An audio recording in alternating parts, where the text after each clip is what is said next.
اعوذ باللہ من الشیطان الرجیم بسم اللہ الرحمن الرحیم فَإِذَا لَقِيتُمُ الَّذِينَ كَفَرُوا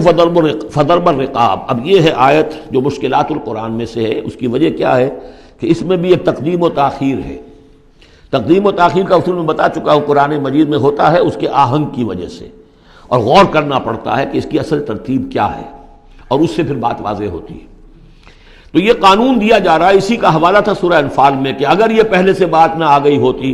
تو اے مسلمانوں، تم نے جو یہ قیدیوں کو ذرا فدیہ لے کر چھوڑنے کا فیصلہ کیا ہے، اس پر تم پر بڑی سخت گرفت ہوتی ہے اللہ کی۔ لیکن چونکہ یہ آیت آ چکی تھی، اب وہ اس کی وضاحت میں کر دوں گا آپ کو۔ فَإِذَا لَقِيتُمُ الَّذِينَ كَفَرُوا، تو اے مسلمانوں جب اب تمہاری مٹ بھیڑ ہو کافروں سے، اب جو ہے آرم کانفلکٹ شروع ہونا ہے، اب تلوار سے ٹکرائے گی، میدان میں تمہیں آنا پڑے گا، تو اس کا قاعدہ کیا ہے؟ فَضَرْبَ الرِّقَابِ، تو ان کی گردنوں کو مارنا ہے۔ پہلا کام یہ ہے، ان کی گردنیں مارو، انہیں قتل کرو۔ حَتَّى إِذَا أَثْخَنْتُمُوهُمْ، یہاں تک کہ جب تم ان کو اچھی طریقے سے کچل دو، ان کی طاقت ختم ہو جائے۔ فَشُدُّوا الْوَثَاقَ، پھر تم ان کو قیدی بنا سکتے ہو، پھر باندھو ان کو مضبوطی کے ساتھ۔ فَإِمَّا مَنًّا بَعْدُ وَإِمَّا فِدَاءً حَتَّى تَضَعَ الْحَرْبُ أَوْزَارَهَا، اور پھر چاہے تو انہیں اس کے بعد جو ہے تم چھوڑ سکتے ہو احسان رکھ کر، بغیر فدیہ لیے، اور وَإِمَّا فِدَاءً، یا فدیہ لے کر، حَتَّى تَضَعَ الْحَرْبُ أَوْزَارَهَا، یہاں تک کہ جنگ جو ہے وہ اپنے ہتھیار رکھ دے، ڈال دے۔ اس میں ہے اصل میں تقدیم و تاخیر۔ یہ پہلے ہے حَتَّى إِذَا أَثْخَنْتُمُوهُمْ فَشُدُّوا الْوَثَاقَ حَتَّى تَضَعَ الْحَرْبُ أَوْزَارَهَا فَإِمَّا مَنًّا بَعْدُ وَإِمَّا فِدَاءً، یعنی یہ کہ جب تمہارا مقابلہ کافروں سے ہو تو پہلے مرحلہ یہ ہے کہ ان کی گردنیں مارو، پھر جب ان کی قوت کچھ لی جائے پھر تم انہیں قیدی بنا سکتے ہو، جب تک کہ جنگ اپنے ہتھیار بالکل رکھ دے۔ اب اس کو سمجھ لیجئے کہ ایک ہوتی ہے بیٹلز، ایک ہوتی ہے وار۔ بدر جنگ تھی لیکن بیٹل کی نوعیت کی تھی، وار تو 6 سال تک چلنی ہے۔ Battle of Badr, battle of Uhud, battle of Ahzab, battle of Bani Mustaliq, battle نہ معلوم کتنی بیٹلز ہیں۔ یہ 6 سال تک مسلسل جنگ ہے، جس میں کہ تھوڑا سا وقفہ آیا صلح حدیبیہ کی وجہ سے، ورنہ تو جا رہا ہے۔ وار واز کنٹینیوئنگ، وار ابھی ختم نہیں ہوئی ہے، ایک بیٹل ختم ہوئی ہے، ایک مہم ختم ہوئی ہے، ایک لڑائی ختم ہوئی ہے، جنگ تو جاری ہے۔ حتیٰ تضع الحرب اوزارہا، جبکہ وہ جنگ اپنے ہتھیار رکھ دے، یعنی اس درجے وہ دین کا غلبہ ہو جائے کہ اب کوئی ریزسٹنس نہ رہے، تو پھر یہ ہے کہ چاہے تم ان کو چھوڑ دو فدیہ دے کر، اور چاہے تم ان کو ویسے بھی احسان سے بھی چھوڑ دو تو کوئی حرج نہیں، تو احسان کرو، بغیر فدیہ لیے بھی چھوڑ دو تو کوئی حرج نہیں۔ لیکن جب تک کہ ابھی مقابلہ چل رہا ہے، اس وقت تک فدیہ لے کر چھوڑ دینے کے معنی کیا ہوئے کہ آپ نے کفر کو تقویت پہنچائی۔ جو آج جنگ کر کے یہاں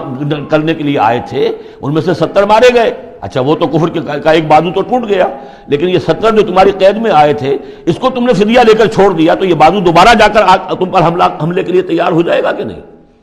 لیکن چونکہ یہاں پہ اب اس کا معاملہ ججمنٹ کا، واقعتاً دشمن کی کمر کچلی گئی ہے یا نہیں، یہ ہے ججمنٹ کا معاملہ۔ تو حضور نے اگر یہ سمجھا کہ کمر کچلی گئی ہے تو اس کے اوپر پکڑ نہیں ہو سکتی۔ اجتہاد جو ہے، اجتہاد کا اصول یہ ہے کہ اجتہاد میں مخطی بھی ہو تو اسے اجر ملتا ہے، اور مصیب ہو تو دوہرا اجر ہے۔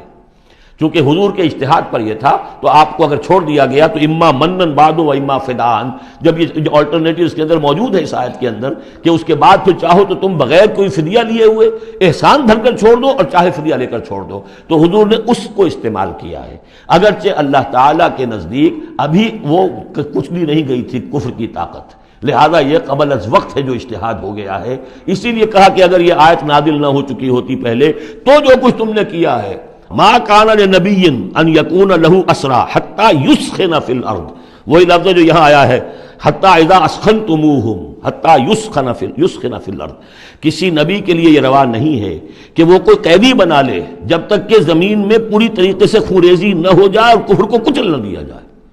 تریدون عرض الدنیا، تم دنیا کا ساز و سامان چاہتے ہو کہ یہ فدیہ دیں گے رقم آئے گی، واللہ یرید الآخرہ، اللہ کے نگاہوں کے سامنے آخرت ہے۔ اللہ عزیز الحکیم، اللہ عزیز اور حکیم ہے۔ لولا کتاب من اللہ سبقا، اگر یہ اللہ کی طرف سے وہ کتاب پہلے آنا چکی ہوتی، حکم، اب یہ کتاب کے معنی پھر وہی حکم ہے یہاں پر، اللہ کی طرف سے پہلے یہ آیت جو ہے جو اس حکم پر مبنی ہے وہ نازل نہ ہو چکی ہوتی، لَمَسَّكُمْ فِيمَا أَخَذْتُمْ عَذَابٌ عَظِيم، تو جو کچھ تم نے لیا ہے اس پر تمہارے اوپر بڑی سخت گرفت ہوتی ہے اللہ کی طرف سے، لیکن چونکہ وہ تھی فَكُلُوا مِمَّا غَنِمْتُمْ حَلَالًا طَيِّبًا، تو جو بھی اب تمہیں غنیمت ملی ہے اسے کھاؤ حلال، اور اس کو حلال و طیب سمجھتے۔ یہ ہے اس آیت کا مطلب، جب تمہارا مقابلہ ہو دشمنوں سے تو گردنیں مارنا ہے پہلا کام، پھر جب پوری طرح کچل لو، طاقت کچھ نہیں گئی کفر کی، تو پھر قیدی بھی بناؤ، فَشُدُّوا الْوَثَاقَ حَتَّى تَضَعَ الْحَرْبُ أَوْزَارَهَا، جب جنگ بالکل ختم ہو جائے اور گویا کہ وہ ہتھیار ڈال دیے جنگ نے، ڈگ ڈال دیے، اب کوئی طاقت نہیں رہی کفر میں، پھر تم چاہو تو ان کو فدیہ لے کر چھوڑ دو، چاہو تو بغیر فدیہ کے بھی چھوڑ دو، کوئی بات نہیں، اب کوئی خطرہ نہیں، اس لیے کہ انقلاب آ چکا اور مستحکم ہو چکا، اب ان کا کیا کچھ نہیں ہوگا۔ حتیٰ تضع الحرب اوزارها ذلك ولو یشاء اللہ لانتصر منهم، اللہ چاہتا تو خود ہی ان سے بدلہ لے لیتا، ان کفار سے انتقام لے لیتا، ولکن لیبلو بعضکم ببعض، اللہ تعالیٰ چاہتا تو اس 1000 کے لشکر کو آنے واحد میں ختم کر دیتا، لیکن اللہ نے تمہیں موقع دیا، تمہاری آزمائش کی، تمہارے صبر کا امتحان لیا، لیکن اللہ تعالیٰ امتحان لیتا ہے، جانچتا ہے بعض کو بعض کے ذریعے سے، وہ 1000 کے لشکر کے ذریعے سے ان 313 کے استقامت کی، ایمان اور استقامت جو ہے اس کی آزمائش ہو گئی۔